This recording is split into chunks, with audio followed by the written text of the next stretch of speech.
Aqui na nossa tela, nós temos um americano chamado Glenn Wolf. E esse americano, ele consta no Guinness Book, no livro dos recordes, com um recorde que eu acredito que você não gostaria de ter. Ele está no livro dos recordes como a pessoa que mais vezes se casou no mundo. O homem que mais se casou no mundo. Adivinha quantas vezes? Quantas vezes você acha que ele se casou? 30. Mais alguém? Algum palpite? 40. Ixi, mais alguém? Não sei, eu quero só ver opiniões agora. Quantas vezes você acha que se casou? Olha, eu conheço pessoas que talvez tenham se casado 3 vezes. Eu já acho bastante. A pessoa casou, separou, casou, separou, casou, separou. Eu já acho bastante. Talvez vocês conheçam quem tenha se divorciado aí, ou tenha casado 4 ou 5 vezes. Eu acho muito, ok? Esse camarada, ele casou 31 vezes. 31 vezes. Já imaginou? 31 sogras? Pensou? Ui, 31 ex-esposas? Que loucura que deve ser isso aí. Já pensou pagar 30 festas de casamento? Nossa. 31 casamentos. Eu acho a história dele, e olha só, curiosidade, né? Sabe qual era a profissão dele? Pastor. Pastor da Igreja Batista nos Estados Unidos. Ixi, e sabe qual é a coisa mais triste ainda da história? Faleceu sozinho. Mas a história dele nos ajuda a refletir um pouco nessa noite. Nos mostra o quanto os relacionamentos são importantes na nossa vida. Esse é um homem que casou e tentou e nunca desistiu. Ele quis ter alguém junto. Por quê? Porque os relacionamentos são muito, muito importantes para a gente. Agora, essa história também nos mostra mais uma coisa. O quanto relacionamentos podem ser complicados. Não é verdade? Os relacionamentos têm isso. Eles são extremamente importantes para a nossa vida. Ninguém duvida disso. Mas os relacionamentos também podem, sim, ser muito complicados. Uma das minhas funções, um dos meus trabalhos é aconselhar pessoas. E eu vou dizer para vocês com toda sinceridade, a imensa maior parte dos aconselhamentos que já vieram até mim foi na área de relacionamentos. Porque muitas vezes é difícil. Agora, por que os relacionamentos são tão complicados? Sabe, teve uma vez uma frase que me chamou muito a atenção e que eu guardei para a minha vida. Um professor meu de aconselhamento, que dedicou a vida dele para isso, até se aposentar, ele trabalhou só com aconselhamentos, a vida inteira se dedicou para isso, criou uma bagagem nessa área, igual pouquíssimas pessoas têm. Uma vez, numa aula, ele disse: grande parte dos problemas que as pessoas têm nos seus relacionamentos é porque elas não entenderam o que é o amor. O que esse professor, essa pessoa que entende tanto de convívio, está dizendo é que se nós entendêssemos realmente o que é o amor de verdade, grande parte das nossas dificuldades nos relacionamentos em casal, nos relacionamentos com os nossos pais, com os nossos filhos, com os nossos amigos, ou mesmo com os nossos colegas de trabalho, grande parte dessas dificuldades se dissolveria, se nós entendêssemos o que é o amor de verdade. E vocês? Se fizesse a seguinte pergunta: o que é o amor? Imagina que você tem uma prova aqui, tem uma prova na sua frente, tem uma questão só para responder que vale toda a nota. E a pergunta é: o que é o amor? Você saberia responder? Para ajudar, eu peguei 2 definições do que é o amor aqui. E eu vou ler elas. E vocês vão analisando se vocês concordam ou não. Combinado? Vamos lá.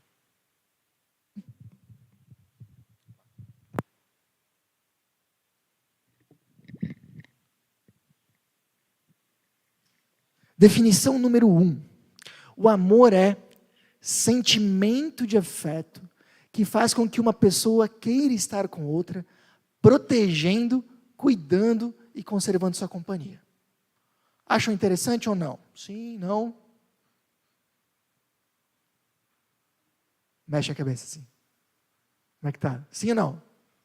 Mais ou menos. Vamos ver a 2? Quem sabe a 2 é melhor? Amor é uma forte afeição por outra pessoa, nascido de laços de consanguinidade ou de relações sociais. Você conhece alguém, você convive com alguém, ou é teu parente, e você acaba criando uma afeição por essa pessoa. O que vocês acham? Sim ou não? Vamos fazer uma pesquisa? Vamos lá. Quem gostou mais da número 1? Boa. Quem gostou mais da número 2? A número 1 está ganhando. Quem não gostou de nenhuma? Quem gostou das 2? Boa, muito bem. Deixa eu trazer agora para vocês uma terceira definição, que vem do próprio Jesus, no Evangelho de Lucas. E você vai ver que essa definição ela é um tanto, aliás, bastante diferente das 2 primeiras que nós falamos. Para você entender o que está acontecendo, Jesus está conversando justamente com um religioso da época sobre o amor às pessoas. Uma pessoa perguntou para ele se ela precisava amar todas as pessoas, porque na época a ideia mais comum que as pessoas tinham é que precisaria amar somente a família e, em menor grau, as pessoas do mesmo povo. Os outros não precisava. E aí ele pergunta para Jesus quem ele precisava amar, e Jesus responde com uma história. Olha só, Jesus respondeu com uma história. Certo homem descia de Jerusalém a Jericó, quando foi atacado por bandidos. Eles lhe tiraram as roupas, o espancaram e o deixaram quase morto à beira da estrada. Situação difícil. Muito bem. Por acaso descia por ali um sacerdote, alguém que trabalhava na igreja. Quando viu o homem caído, atravessou para o outro lado da estrada. Um levita, só para vocês entenderem, o levita era alguém que também trabalhava na igreja, mas que tinha um cargo menor que o sacerdote, tá? Então, um levita fazia o mesmo caminho e viu o homem caído, mas também atravessou e passou longe. Então, veio um samaritano e, ao ver o homem, se compadeceu dele. Samaritano. Só que o detalhe, que é crucial para essa história, é que os samaritanos e os judeus, o povo de Jesus, eram rivais. E eu imagino que quando vocês falam assim, eles eram rivais, você deve estar imaginando assim, é como se tivesse ali um gremista caído no caminho, e aí vem o cara do Inter e ajuda ele. Ou tem um brasileiro caído no meio do caminho, e aí vem um argentino e ajuda ele. Mas não é. A gente não tem um paralelo cultural para entender como esses dois povos se odiavam. Talvez para você entender, é mais ou menos assim, ó. Imagina uma pessoa, se você tem, que te fez muito mal na vida. Que te deu um golpe, que te lesou, que te deixou na mão, que te traiu, não sei, uma pessoa que te fez muito mal. Aquela pessoa que quando você vê chegando na calçada, você tem vontade de atravessar a rua. É esse tipo de ódio que o samaritano tinha de um judeu, e o judeu de um samaritano. Eles literalmente têm registros históricos que falam que eles oravam para Deus pedindo que os outros fossem para o inferno. Eles cuspiam quando o outro passava, um negócio tenebroso. E Jesus está dizendo, para explicar o que é o amor, ele está usando essa figura, esse exemplo. Com isso a gente começa a entender uma coisa. Jesus está dizendo para o cara, peraí, você está entendendo que amor tem alguma coisa a ver com sentimento, que amor tem alguma coisa a ver com afeição, que amor tem alguma coisa a ver com afinidade? Não tem. Porque aqui não tinha nada disso entre eles. Não tinha nenhum sentimento que não fosse ódio. Não tinha nenhuma afeição. Não tinha nenhuma afinidade. Não tinha nada em comum. Jesus está dizendo, mas mesmo assim tem amor. Mesmo assim é um exemplo de amor ao próximo. É como se Jesus estivesse dizendo assim, peraí, Vocês estão confundindo as coisas. Quando vocês estão pensando em amor, vocês estão pensando em sentimento, mas não é. Mas se não é, é o que então? E aí Jesus continua a história. Esse homem, o samaritano, foi até ele, tratou de seus ferimentos com óleo e vinho e os enfaixou. Depois, colocou o homem em seu jumento e o levou a uma hospedaria, onde cuidou dele. No dia seguinte, deu 2 moedas de prata ao dono da hospedaria e disse: cuide deste homem. Se você precisar gastar a mais com ele, eu lhe pagarei a diferença quando voltar. Quantos sentimentos tem aqui? Não fala nada. Quantas ações? Várias. Várias e várias atitudes de doação, de autodoação, de sacrifício pelo outro. Você está entendendo o que Jesus está dizendo? Jesus está dizendo, gente, amor não é sentimento, não é afinidade, não é ficar assim, olhar para outra pessoa e ficar sem ar, e ficar com borboletinhas no estômago, e ficar só pensando nela enquanto está trabalhando. Amor é a atitude de sacrifício pelo outro. Essa é a ideia de Jesus. Não veja o amor como sentimento ou afinidade, ou proximidade, ou como gostar, ou querer estar perto. Amor não é isso. Amor é a atitude de sacrifício pelo outro. Pessoal, isso muda tudo. Muda tudo. Porque, imagina assim, Jesus ficou conhecido no mundo porque ele falou para nós amarmos os desconhecidos e os inimigos. Imagina que você está entendendo esse amar como sentimento. É possível? Imagina que Jesus vai te colocar numa cadeira e na tua frente sentado está uma pessoa que te fez muito mal. Muito mal. E aí ele diz, sente alguma coisa boa por ele. Mas eu não consigo. Sente alguma coisa por ele. Não, mas eu não consigo. Tem que sentir. Não dá. É impossível.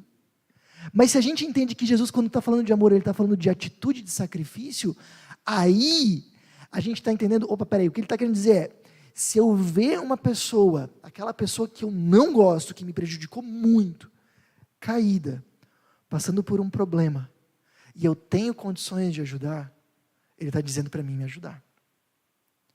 É difícil? É. É possível? É.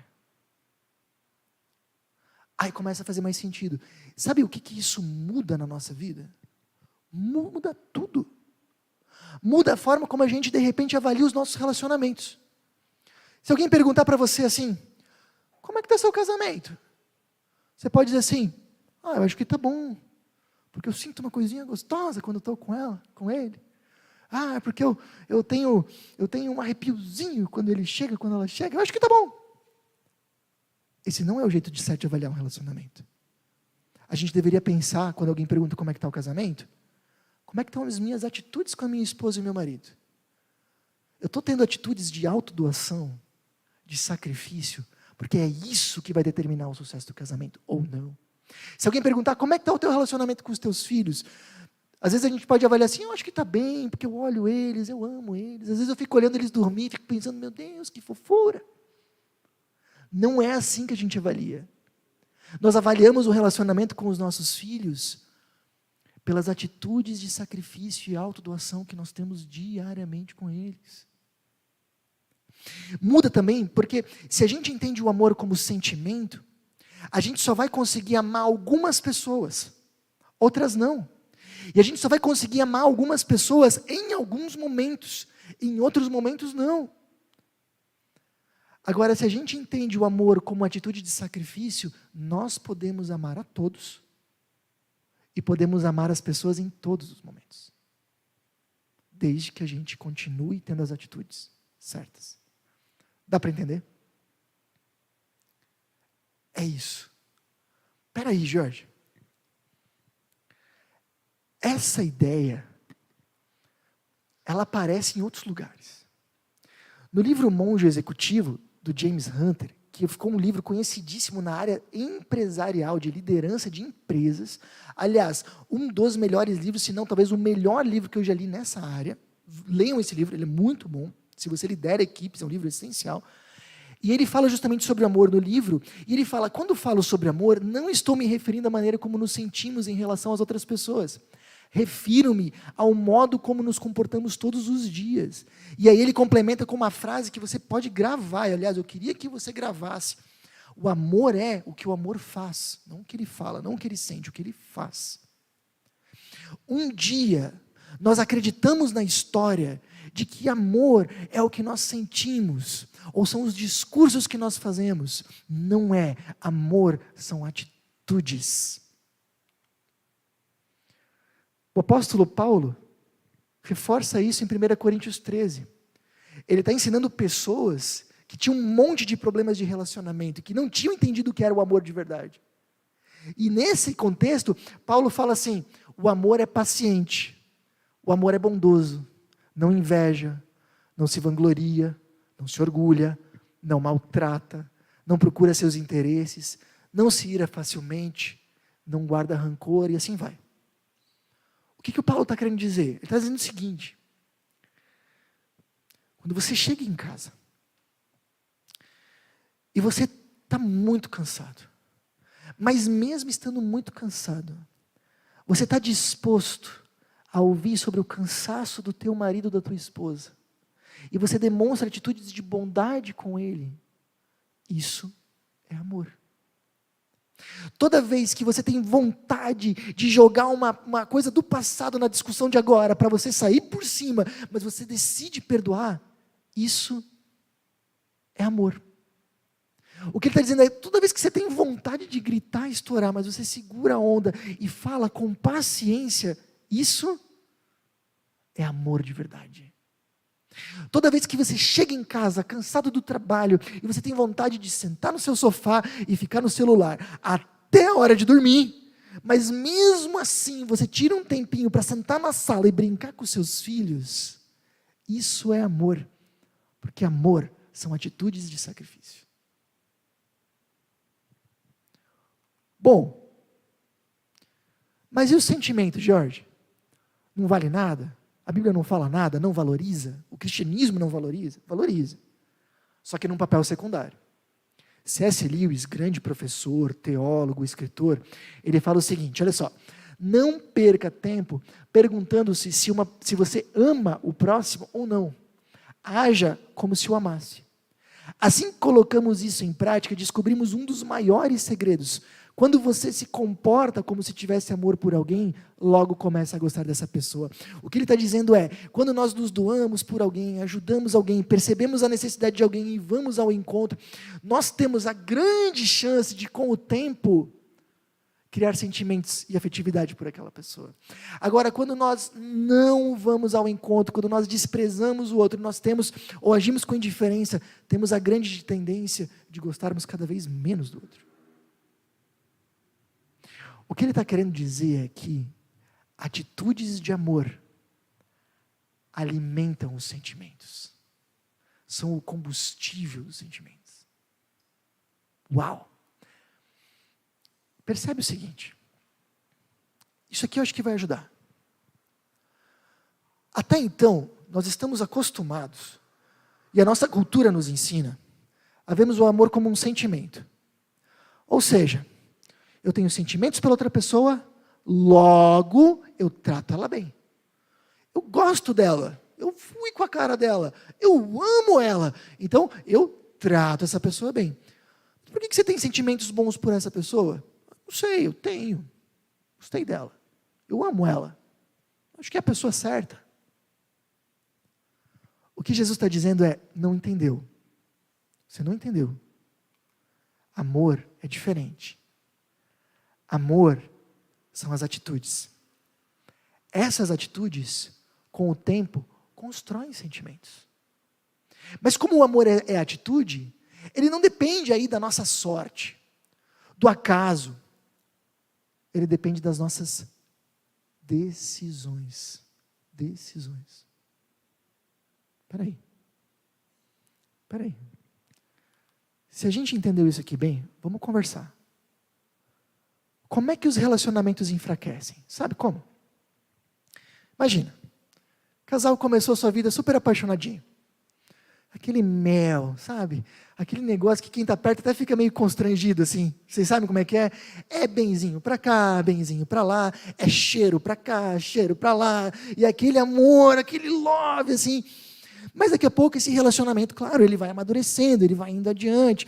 Daqui a pouco chega o casamento. E aquele casal que antes conversava sobre sonhos, sobre ideias, sobre vontades, sobre desejos, compartilhava o coração. Agora começa a conversar sobre boleto. Começa a conversar sobre conta, sobre dinheiro, sobre os filhos, sobre o boletim da escola, sobre quem leva quem para onde. E acaba sendo isso. E aí, daqui a pouco vem os filhos. E cuidado, quando vem os filhos, tem algumas viradas que a gente precisa fazer. E aí, de repente, esse casal começou agora, né, com os filhos. Mas os filhos, eles não conseguiram colocar uma boa rotina de sono, e os filhos vão dormir a hora que eles também vão dormir tarde. E eles não têm mais aquele momentinho em casal para ficar só os dois. Aliás, agora os filhos dormem no quarto, na cama. E eles não conseguem nem mais viver a sua sexualidade de uma forma boa. E quando eles vão ver, o que acontece com o amor? Esfria. O sentimento esfria. Dá para entender? Pensa agora nos filhos. Como é que relacionamentos enfraquecem? Nós temos os filhos. Ficamos felizes. Convivemos, brincamos, mas daqui a pouco a gente começa a ficar com muita coisa, trabalho, a gente pensa, não, mas é só mais esse trimestre, não, mas é só mais esse semestre, e a gente começa a ficar sem tempo, a gente acaba não tendo tempo de estar junto, de brincar, de sei lá, sentar junto, fazer uma cosquinha, e o relacionamento vai se distanciando. Ou ainda, a gente tem filhos fofinhos e bonitinhos, que um belo dia se transformam em adolescentes, né? Isso não é muito fácil. E aí, de repente, aquele filho que gostava do que você gostava, numa boa, e você não tinha muita dificuldade de trazer ele para o seu mundo, agora é mais difícil, porque você precisa até o mundo dele, e isso às vezes é difícil, você não tem essa vontade, requer energia. E aí, aos pouquinhos, vai se distanciando. A mesma coisa acontece com amigos, com pais, com netos, todos eles. Se nós enfraquecemos as atitudes, com o tempo, os sentimentos enfraquecem também. Como relacionamentos agora se fortalecem. Gente, eu lembro até hoje de uma história que eu ouvi ao vivo, um senhor de, sei lá, seus 70 e poucos anos, dizendo para mim, num grupo, aprendi a jogar videogame com meu neto. E aí alguém do grupo perguntou para ele, mas o senhor gosta de videogame? Ele disse, não, eu odeio videogame, mas eu amo meu neto. É só um motivo para estar junto. E aí imagina, esse neto agora pensando, meu avô jogando aqui comigo, nunca imaginei isso. Esse avô deve gostar de mim de verdade. Dá para entender isso? Como relacionamentos se fortalecem. Quando casais tiram tempo juntos, colocando os filhos mais cedo, mandando eles para a avó, sem aquela preocupação de, nossa, nós estamos saindo para fazer alguma coisa, tadinho das crianças, eles lá pulando, se divertindo com a avó e os pais culpados. Eles vão lá e deixam as crianças um pouquinho para cuidar do seu casamento, para conversar juntos, para refletir, para sonhar juntos. Isso fortalece. E como relacionamentos se recuperam? Bom, se eles enfraquecem quando enfraquecem as atitudes, e se eles se fortalecem quando nós fortalecemos as atitudes, como relacionamentos se recuperam? Quando nós mudamos as atitudes. Eu lembro até hoje, teve uma noite, que um casal foi lá em casa, eles marcaram uma conversa. Chegaram com uma filhinha pequena, uma menina uma graça. A Susan ficou cuidando da menina enquanto eu conversava com o casal. Eu perguntei o que aconteceu. E eles falaram assim para mim, de uma forma muito sincera: a gente está a ponto de se divorciar. A gente vai se separar. Na verdade, essa conversa é a nossa última tentativa. É a nossa última chance. Eu perguntei, mas o que aconteceu? Eles falaram, o amor esfriou. A gente não sabe porquê, mas simplesmente o amor esfriou. Podia ter acontecido com outros, aconteceu com a gente, o amor esfriou. E aí a gente não consegue mais ter as atitudes que a gente tinha, e aí a gente não consegue mais viver como marido e mulher. A gente tem a impressão de que nós somos companheiros de quarto, não mais marido e esposa. E aí eu falei para eles, os sentimentos devem ter mudado, porque as atitudes mudaram antes. Mas se vocês mudarem as atitudes, com o tempo, os sentimentos podem voltar. E eu falei para eles assim, de uma forma muito sincera, mas muito firme, eu disse, não é os sentimentos que sustentam um casamento, na verdade não é os sentimentos que sustentam relação nenhuma. São as decisões e as atitudes diárias. Muda elas, os sentimentos com o tempo vão atrás. E eles olharam para mim e disseram, nunca ninguém nos falou isso. Então, agora estão sabendo. E a gente combinou naquela noite, que eles iam nas próximas semanas mudar as atitudes. Mesmo que fosse desconfortável naquele momento, que eles não tinham mais tanta vontade de ajudar um ao outro, de fazer algo pelo outro. A gente comentou, a gente disse, não, muda as atitudes, volta a fazer aquilo que vocês faziam no começo. Volta a tratar um ao outro como vocês tratavam. O começo pode ser um pouco estranho, mas com o tempo vai ficar mais natural. Algumas semanas depois eu encontrei eles. E eles disseram assim, emocionados, aquela conversa salvou o nosso casamento. Hoje nós estamos juntos e estamos bem. E aliás, para vocês saberem, eles estão juntos até hoje, anos depois. E bem,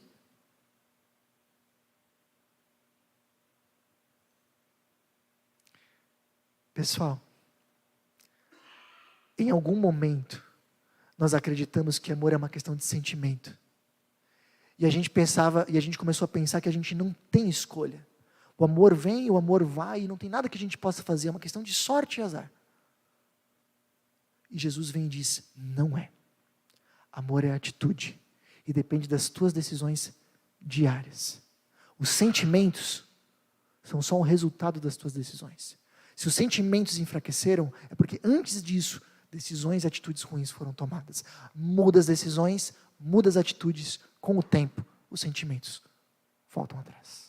Isso acaba sendo um paradigma de liderança, que nem está no monge executivo, que vale muito a pena para quem exerce liderança, tanto no seu trabalho, quanto na sua casa. Mas o que eu preciso agora comentar com vocês, que o grande acento sempre vai estar aqui, na decisão. Aquele religioso que viu a pessoa caída, o que ele fez? Ele decidiu passar ao largo. E o que o samaritano fez? Ele decidiu ir ajudar. A gente diariamente tem a opção de decidir amar o nosso marido e a nossa esposa. Diariamente temos a opção de decidir amar os nossos filhos, de decidir amar os nossos colegas de trabalho, os nossos amigos, os nossos pais. E as relações que nós vamos ter em todas as esferas dependem dessas decisões tomadas diariamente, que às vezes a gente está tão desatento que a gente nem se dá conta. Mas essa decisão decide tudo, essas decisões do dia a dia. E o que eu quero estimular vocês agora no final é, a gente vive uma época onde as amizades são descartáveis, e qualquer coisa a gente joga amizades fora. Decida amar seus amigos, mesmo quando eles pisarem na bola. Não jogue fora boas amizades. Decida isso. Decida amar seus filhos. Mesmo nos dias que você estiver cansado, e eu sei, eu passo por isso também, eu chego em casa às vezes exausto. Mas a gente precisa tomar diariamente a decisão de amá-los, de estarmos lá para eles, de conversarmos, de lermos uma história, de brincarmos juntos. A gente precisa dessas decisões diárias. A gente precisa decidir educá-los com amor e paciência. É difícil, muito. Mas a gente precisa reforçar essas decisões. No casamento, ainda mais. Eu sei que algumas pessoas aqui já passaram por separações, eu entendo. Eu sou muito sensível a isso, e sei que cada caso é um caso, algumas histórias eu conheço bem. gente não pode deixar o ideal de vista. Nós precisamos decidir diariamente amar as pessoas que estão ao nosso lado, especialmente nosso marido e nossa esposa. Haverá momentos que a nossa vontade não é amar o nosso marido e a nossa esposa, mas nós precisamos tomar essa decisão diariamente. Quando nós casamos, o pastor não pergunta, e eu sou pastor, eu sei disso, o pastor não pergunta como você se sente. Como você se sente em relação ao seu marido? Sabe o que o pastor pergunta? O que você promete para ele. O que você promete para ele. E normalmente os noivos prometem estar ao lado um do outro em qualquer situação, amando e respeitando. Deixa eu dizer uma coisa muito sincera para vocês. Eu não quero que vocês pensem que isso é se achar ou qualquer coisa do tipo, mas é do fundo do coração e é pura verdade. Se um dia a Susan ficar velhinha e reclamona, eu vou estar do lado dela. E eu acho isso muito difícil, porque a chance de quem ficar velhinho e reclamão é muito mais minha do que dela. Se um dia ela ficar doente, eu vou estar do lado dela. Se um dia ela tiver Alzheimer e não lembrar mais de mim, eu vou estar do lado dela, porque eu ainda vou lembrar dela. Não importa o que aconteça, nós prometemos ficar um do lado do outro. E só tem uma coisa no mundo que pode quebrar isso: a morte. Decida amar o seu marido e a sua esposa diariamente. Decida amar a Deus diariamente. Mesmo que você não se sente muito amado por Ele, mesmo que às vezes você não se sinta perto dele, mas decida continuar buscando esse Deus, mesmo quando for difícil, mesmo quando você não concordar com Ele, decida continuar buscando e obedecendo a esse Deus. E aí você pensa, mas Jorge, é muito difícil tomar essas decisões todo dia. Eu sei que é difícil, mas sabe como é que a gente toma? Lembrando que antes de nós tomarmos essas decisões, Deus tomou uma decisão por nós, em nosso favor. A gente falou na parábola do bom samaritano de uma pessoa que não precisava ir ao encontro, ela não tinha obrigação nenhuma de ir lá, mas ela foi. Jesus é o maior bom samaritano.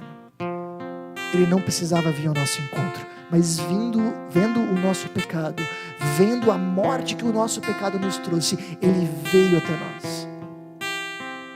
Na parábola, o homem faz de tudo que ele pode para curar e restaurar aquela pessoa. Jesus fez tudo para nos curar e nos restaurar. E eu acho lindo que na parábola o bom samaritano usa vinho para curar as feridas. A mesmíssima coisa que Jesus comparou com o seu sangue, que era a única coisa que poderia nos resgatar e salvar. Jesus vem ao nosso encontro. Decide fazer o maior sacrifício da história, como a Anne nos falou no começo. Esse amor é o que nos move a decidirmos por amar as pessoas ao nosso redor, diariamente. Avalie. Você tem relacionamentos que estão esfriando ou já esfriaram? Pensa nos teus filhos, pensa nos teus amigos, nos teus pais, no teu casamento. O que pode ser feito diferente? Avalie como estão as suas atitudes diárias com as pessoas que te cercam. Você tem tido atitudes de amor e sacrifício? Pensa nisso.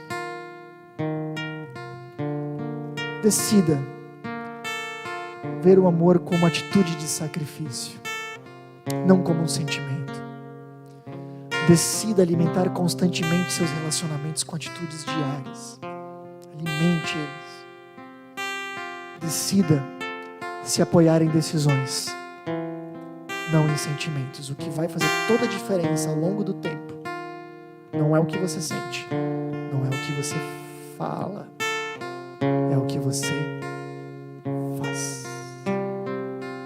Eu tenho 2 recados rápidos para você que tem acompanhado as nossas mensagens. Primeiro, eu queria muito te encorajar, se for possível, a você participar dos nossos encontros presenciais. É uma forma de nós podermos nos conhecer e de você poder aprender ainda mais com a gente. Segundo recado, se você deseja contribuir financeiramente com a nossa comunidade, todos os nossos dados bancários estão aparecendo agora na sua tela. Essa é uma forma importante de você nos ajudar a espalhar ainda mais a mensagem de Jesus para fazer a diferença no coração de ainda mais pessoas. Pense nisso. Até a próxima!